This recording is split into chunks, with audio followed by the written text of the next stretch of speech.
Ladies and gentlemen, welcome to Talk Spicy. I'm Coach Gene Clemens. Thank you for joining me wherever you are joining me. Rate the show, comment, agree, disagree, but whatever you do, keep it spicy. 5-star ratings are appreciated. And if you are joining me on my YouTube channel, like, subscribe, hit that notification bell. We surely do appreciate it.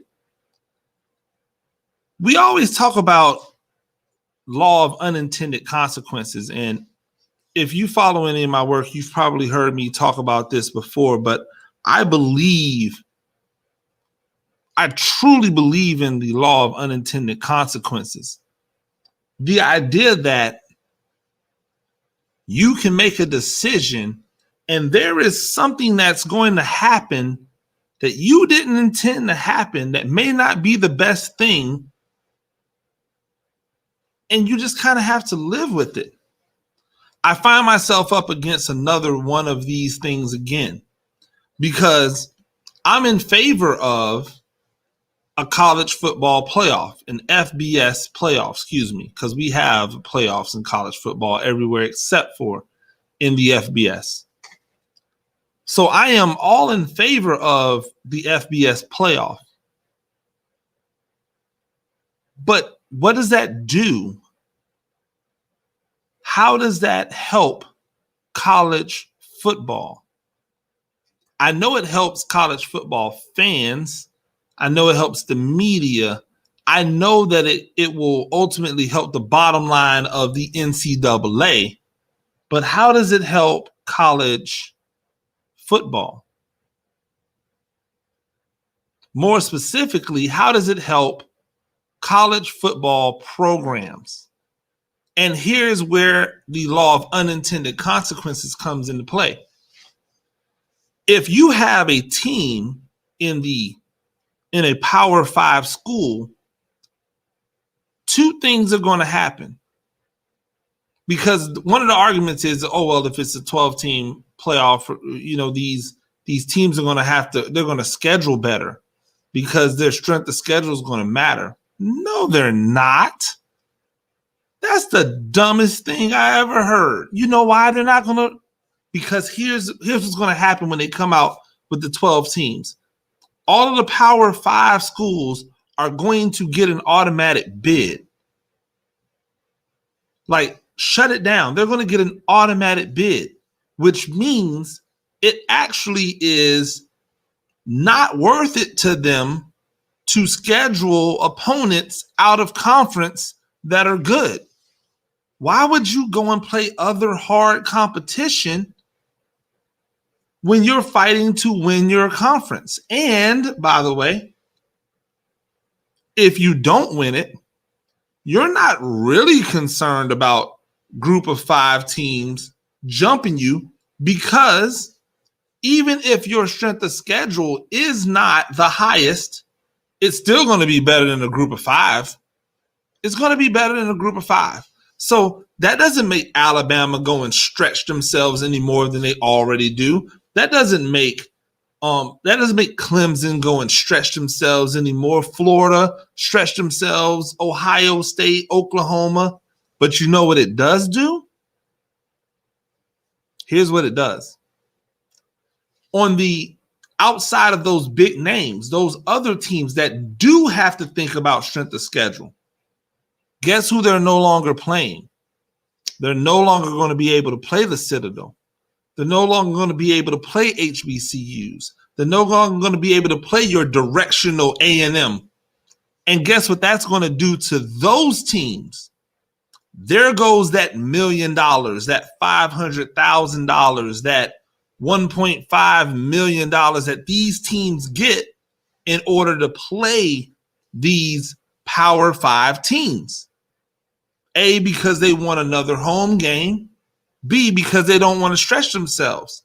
So now Florida A&M doesn't get the opportunity to play Florida State, or Florida A&M doesn't get the opportunity to play Alabama.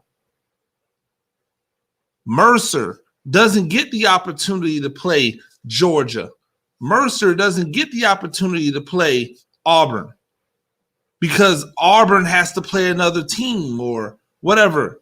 So now these schools who rely heavily on those cash games or those money games to be able to support themselves no longer have, may not, let's not say no longer, but they may no longer have those avenues as abundant to them.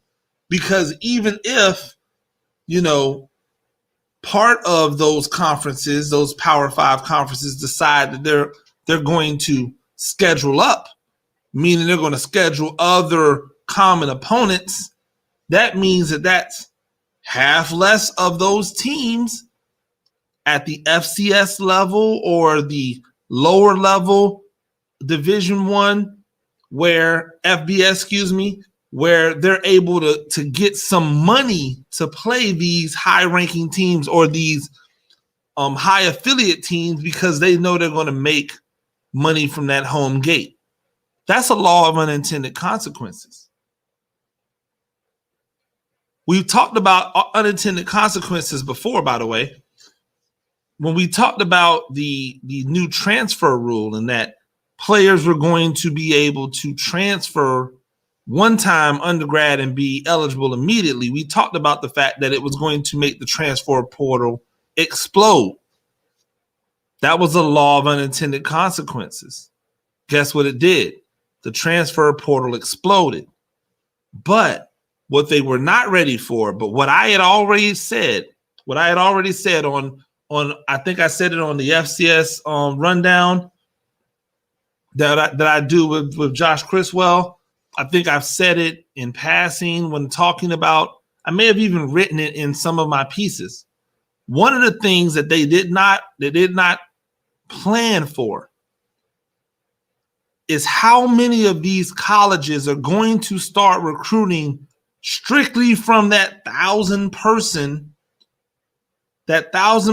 transfer portal, where they can get grown men who are hungry, who understand the college life, as opposed to getting 18-year-olds who may be hungry, may not, who may just want to see their names in light, who are not ready to face other grown men.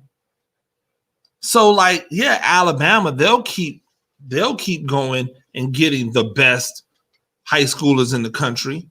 Yeah, Georgia will keep going to get the best high schoolers in the country. But what about those other teams? Will Alabama State continue to go get the best, whatever, their leftover high schoolers that they get? Even more, will a team like, say, Southern Mississippi decide, you know what? Southern Miss, we're going to go and get these retreads from other top level D1 schools who have went into the transfer portal, who are looking for a home where they can still play FBS football, but they don't have to worry about sitting out a year. I'm telling you right now, if I was a college coach, especially one where I know that my job is on the line, if I don't make significant improvements in a year or two, the transfer portal is how I build my team. We will scout the transfer portal specifically to identify things that we need to do, things that we need, or players that we need in order to be better right now. College coaches don't have the luxury of waiting anymore. They don't have the luxury of building. Now, once I was able to then build my team into a winner, would I all of a sudden start pulling in more high school kids? You bet your butt I would. But they would come in knowing, hey, listen, there's a good chance you're going to redshirt this first year. So if you're about that, I want to transfer life, I just won't recruit you. If I get any inclination that you're a kid who's going to be here for a year, maybe two, and then leave, I just won't recruit you, because I know I can find those kids already. And guess what? They have a college experience. It's the law of unintended consequences. We better be ready. And you better not try to talk about, oh, well, this is because they don't do this and this is because they don't do that. No. This is what you wanted, people. This is what you wanted. And me, I wanted this as well. Let me not just say you. I wanted kids to have the same freedom as a college coach. Now they do. I wanted teams to have more opportunities at the postseason, a legitimate postseason. Now they do. And because of that, we have to deal with the consequences. And the consequences are more high schoolers are going to be left out in the cold. More FCS players will be jumping to FBS schools like we've seen from Jackson State, like we've seen from Presbyterian. More colleges will decide that they're going to recruit from the transfer portal instead of high schools. And there are going to be more struggling programs. Unfortunately, that's the law of unintended consequences, and there's no way around it. Ladies and gentlemen, thank you for joining me on Talk Spicy. I'm Coach Gene Clemens. We do this thing 2 times a week. Rate the show, comment, agree, disagree, but whatever you do, keep it spicy. A 5-star rating is appreciated, and if you are joining me on my YouTube channel, like, subscribe, hit the notification bell. We'll see you all next week. Peace.